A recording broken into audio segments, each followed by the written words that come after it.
Welcome to the DCTV News at Noon program. I'm Kelsey Kiesling. And I'm Kendra Cook. The Dolores County Broadcasting Network is the producer of DCTV with support from the Southwest TV Translator Association. If you have a news topic or tips you'd like to see covered, give us a call. The studio number is 677-4119. Today's show runs Tuesday at noon and is rebroadcast at 3 and 6 p.m. Again, re-aired on Friday at noon, 3 and 6. Today is January 2nd, 2017, and now the news at noon. Reported by the Cortez Journal, police in Albuquerque have identified a decapitated body found in the Four Hills area. Authorities say 39-year-old Andra Willis of Tohajili, a Navajo community west of the city, also had other massive injuries that initially made it difficult to determine even her gender. Police say no suspects have been arrested. Detectives, along with the Office of the Medical Investigator, are taking a closer look at Willis's body in hopes of finding any clues about where she had been and how she ended up on the eastern edge of Albuquerque's open space. Two neighbors walking their dogs the morning of December 23rd found the body in an arroyo behind some homes. Area residents say the trail near where the body was found is a popular hiking spot and is typically busy. This is an update to the terrible story coming out of Douglas County, Colorado from the Journal. It turns out that Wyoming students were warned about the Colorado shooter. The latest on the fatal shooting of a sheriff's deputy in Colorado on Monday at 11:20 a.m., a man who was fatally shot after reportedly firing on 5 deputies in suburban Denver was the subject of a warning to the University of Wyoming students 2 months ago. Matthew Ryle was shot to death Sunday after shooting at the deputies, killing 1. The November email from Assistant College of Law Dean Lindsay Hoyt told students to notify campus police if they saw Ryle or his vehicle near campus. The email included a photo of Ryle and his car. UW spokesman Chad Baldwin said Monday that the school in Larimer, Wyoming was investigating social media posts in which Ryle mentioned the College of Law and some of its employees. The post did not contain any direct threats. Baldwin says security on campus was increased for several days. Ryle graduated from the College of Law in 2010. Other reports from Aurora Sentinel said that the 37-year-old was never held for a mental health evaluation. Ryle, an attorney and an Iraq War veteran, had also posted videos criticizing Colorado law enforcement officers in profane, highly personal terms. Continuing at 1:30 a.m., authorities in suburban Denver are investigating what led a 37-year-old man to fire more than 100 rounds in his apartment on sheriff's deputies, killing 1 and injuring 4 others. The Douglas County Sheriff's Office says the man's roommate allowed deputies inside the apartment at a complex in Highlands Ranch. Authorities say Ryle used his rifle to fatally shoot 29-year-old Zachary Parrish and wound 4 other law enforcement officers and 2 civilians. More than 100 rounds were fired over the prolonged ordeal, which ended after SWAT officers entered and shot and killed Ryle in a shootout. Parrish leaves behind a wife and 2 children. Governor John Hickenlooper has ordered flags on all public buildings in Colorado lowered to half staff until Tuesday evening in his honor. Our thoughts and prayers go out to the family of the slain deputy. According to the Cortez Journal, police are searching for a 44-year-old man they've identified as a person of interest in the death of a woman and abduction of her 2 daughters. Authorities say Terry Allen Miles is being sought for questioning in the death of 44-year-old Tonya Bates, whose body was found Sunday at the home they shared in Round Rock, north of Austin. Round Rock Police Chief Alan Banks said Monday that Miles and Bates were roommates. He says it's not clear how long Bates had been dead before her body was found. Banks says investigators believe Miles took the woman's 14 and 7-year-old daughters. An Amber Alert was issued Sunday for the girls. The Hyundai Accent that Miles is believed to be driving was last seen in northern New Mexico or southern Colorado. The Journal announced that Jeff Pope, executive director of KSJD Radio, has announced his resignation. Pope has been involved with the radio station since 2003, after the Community Radio Project, then an educational tool for students of what is now Pueblo Community College, received its license for KSJD. According to a news release from the station, Pope was also one of the driving forces behind the creation of the Sunflower Theater, which KSJD has operated for about 2 years. His last day on the job will be February 28th. According to the release, Pope will remain on the board of directors while a committee searches for his replacement. and he will continue to give advice to the board during the transition if necessary. He wrote in the release that he and his family have felt for a while that it was, quote, time for a change, and his departure from the board would mark the beginning of that change. The end of 2017 feels like the right time, given that we've got a strong board and a capable staff, he said. I feel that new leadership, energy, and perspective will take KSJD to the next level. Peter Ortego, a member of the radio station's board of directors, said the announcement came shortly after the resignation of Josh Ewing, the president of the board who left just before Christmas for personal reasons. Former Vice President Dave Hart has taken over leadership of the board, passing on the vice president position to Rebecca Fraley. The remaining directors on the board must find a replacement for Pope, which will be no easy task, Fraley wrote in the news release. Ortego said the board is still in the earliest stages of searching for a candidate. Its first order of business will be to revise and update the executive director job description. He said the search committee hasn't yet decided whether to look for candidates outside of Montezuma County, but he expected plenty of interest in the position from local listeners who are, quote, very committed to the radio station. According to the release, KSJD radio service area currently includes about 60,000 people. The release also said the Sunflower Theater has a successful year, drawing more than 4,000 patrons to its shows and events. The Sunflowers 2018 season will begin January 11th with a screening of the documentary The Age of Consequences. Reported by the Cortez Journal, 2 victims involved in a shooting Thursday night near Ignacio were recovering from their injuries Friday, according to the Southern Ute Indian tribe, which is investigating the case.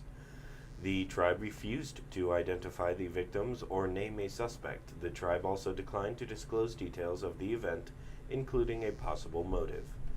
The shooting was reported about 8:30 p.m. Thursday by employees at Mercy Regional Medical Center, where the victims were dropped off with gunshot wounds, according to the La Plata County Sheriff's Office, which is assisting the investigation. One of the victims was treated and released, and the other was in serious condition as of Friday afternoon, said Lindsay Box, communication specialist for the tribe. Authorities have identified at least one person as a person of interest in the case, but no names will be released to preserve the investigation, Box said. Mercy spokesman David Bruces said the hospital's emergency department issued controlled access procedures for about 1 hour after the incident, meaning additional security was on hand. The FBI, Southern Ute Police Department, and La Plata County Sheriff's Office are working the case together, Box said. The shooting occurred within the boundaries of the Southern Ute Indian Reservation, she said. The agencies are working very hard putting the pieces of this puzzle together, she said, adding that more information will be made available at a later date. And now let's take a look at the weather. The weather story across the country has been that of frigid cold air starting off the new year, while the west and southwest remain under high pressure, dry skies, and mild temperatures. Possible rains and higher humidity may be in store for California later this week. The East Coast snowstorm looms as those cold temperatures linger. This looks to persist through the weekend with some brief snows.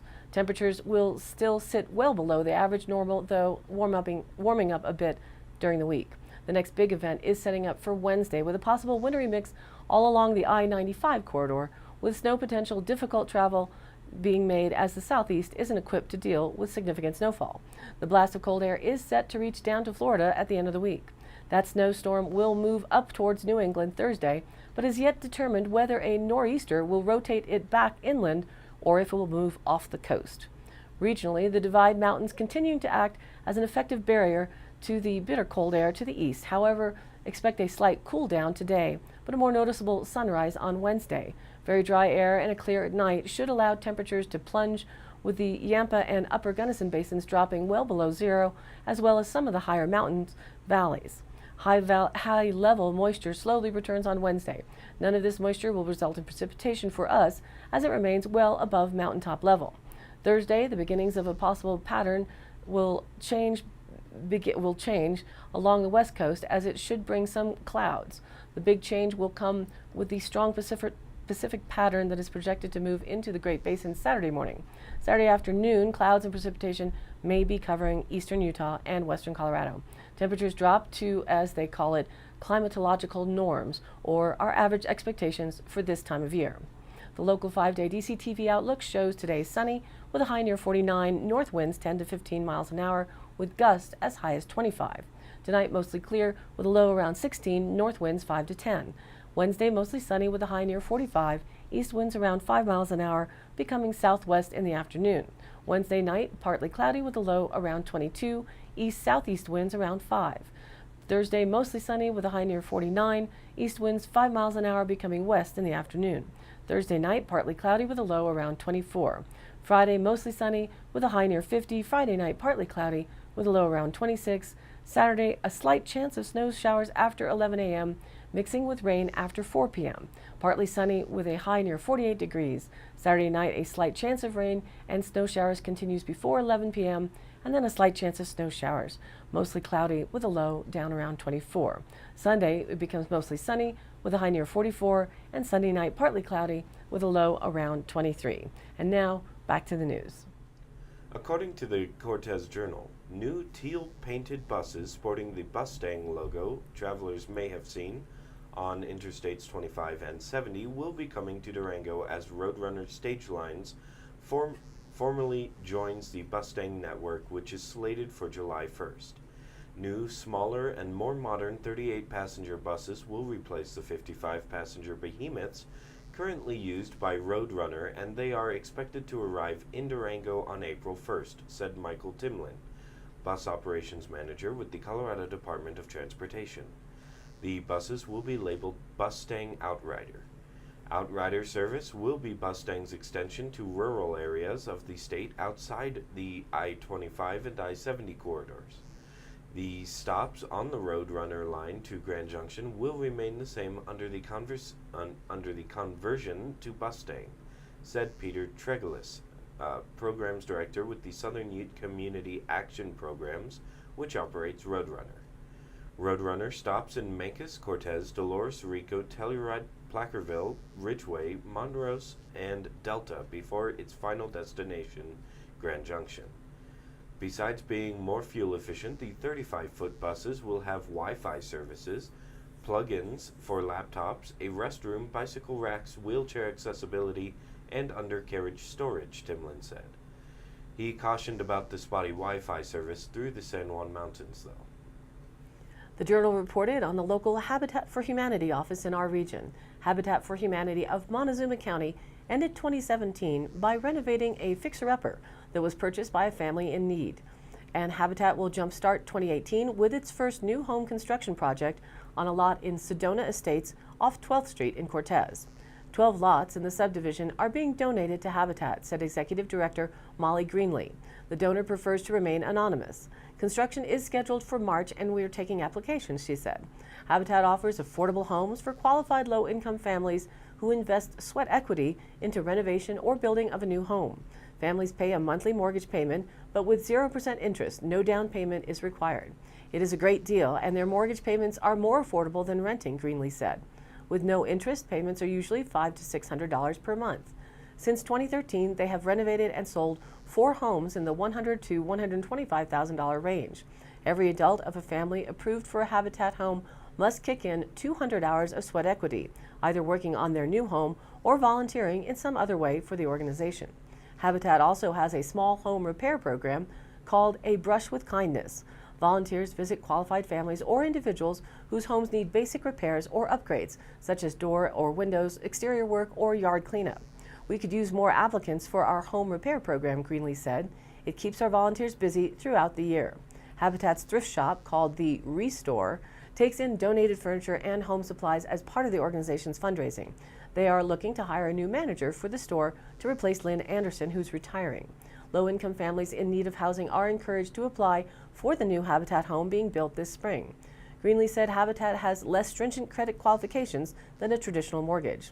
A successful applicant must demonstrate housing need, qualify as low income, have the resources to make a monthly mortgage payment long-term, and would be willing to contribute to the project. Our mission is to improve housing situations for low-income families and individuals, Greenlee said. Once the burden of finding adequate shelter is lifted, families thrive and can focus on other pursuits, such as employment and education. Another direct impact of an affordable Habitat home is that it provides more stability for school-aged children. Habitat is hosting an orientation for interested applicants January 20th at 3 p.m. at St. Barnabas Church, 110 West North Street in Cortez. Childcare will be available, and program information is also available in Spanish. For more information about Habitat programs, visit their website at habitatmontezuma.org. According to the Cortez Journal, alarmed by the proliferation of false content online, state lawmakers around the country are pushing schools to put more emphasis on teaching students how to tell fact from fiction. Lawmakers in several states have introduced or passed bills calling on public school systems to do more to teach media literacy skills that they say are critical to democracy. The effort has been bipartisan, but has received little attention despite successful legislation in Washington State, Connecticut, Rhode Island, and New Mexico. Several more states are expected to consider such bills in the coming year, including Arizona, New York, and Hawaii. Advocates say the K-12 curriculum has not kept pace with rapid changes in technology. Studies show many children spend hours every day online but struggle to comprehend the content that comes at them. For years, they have pushed schools to incorporate media literacy, including the ability to evaluate and analyze sources of information, into lesson plans in civics, language arts, science, and other subjects.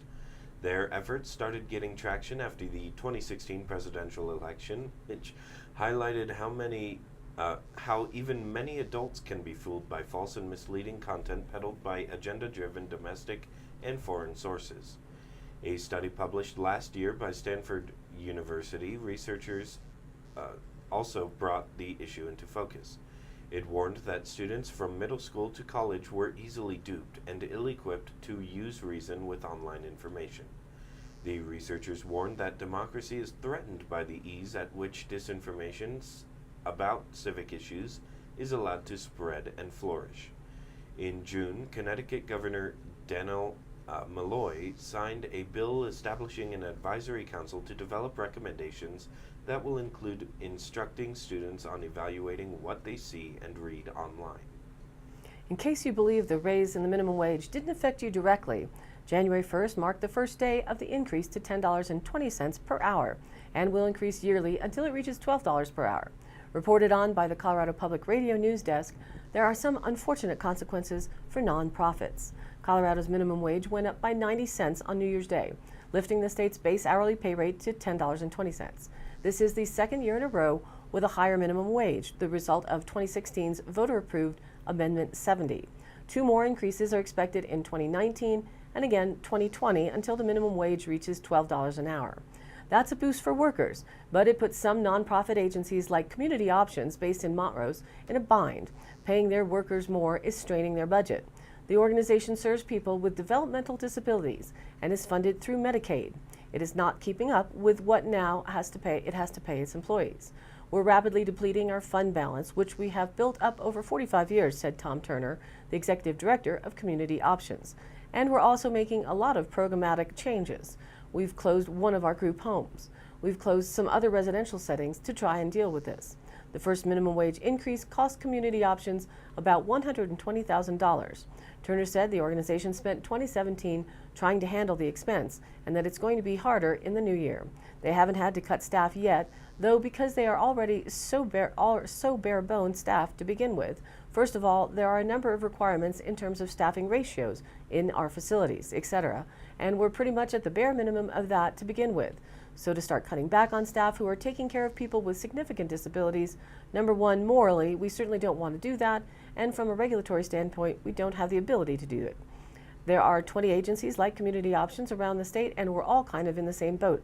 In the governor's budget request, they've proposed a 0.77% Medicaid rate increase, which we have calculated will amount to about $52,000.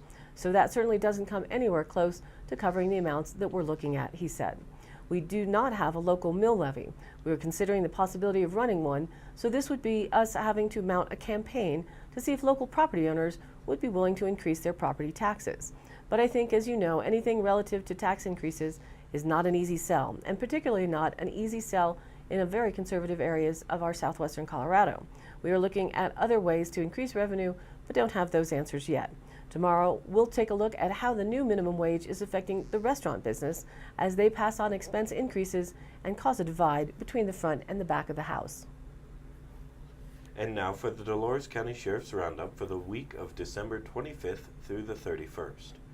A county resident reported harassment by another county resident. The case is under investigation.